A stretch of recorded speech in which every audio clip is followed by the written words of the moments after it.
So I have written music informally all of my life. I started writing music formally, like really creating songs that were from start to finish, a total complete song, when we left the United States.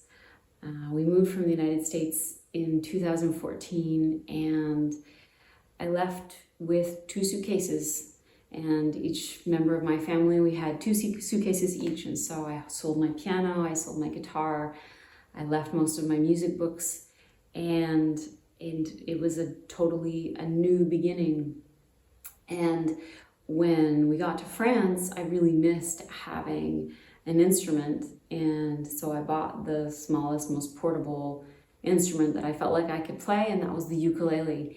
And that ukulele went with me everywhere, and I would write songs on it, beginning from just being at the park and until I started to write them down.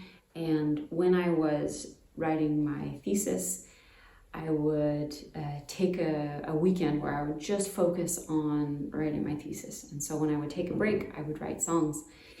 And those songs were always inspired by my life before I left the United States, or about people that I loved, that I missed. And so songs like Rainbow Soul, it was written about somebody on the LGBTQIA plus spectrum who I love very much.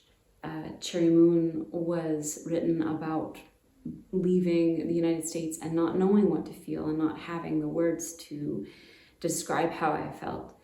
And A Piece of Blue was written about the difficult and complicated love, and specifically the complicated love that is often between a parent and a young adult child.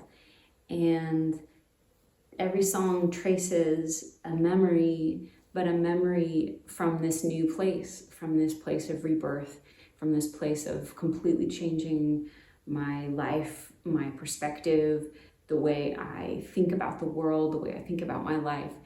And Bulldog being the tenacious, never give up symbol of this creation. Bulldog was born out of these experiences of my life in a completely new place, having to learn a language, having to completely recreate a social network, and to look back on memories, but with a completely different perspective, almost a perspective of somebody different. And this album is a manifestation of change and of joy and pain and all of those things. And I'm excited to share it with the world.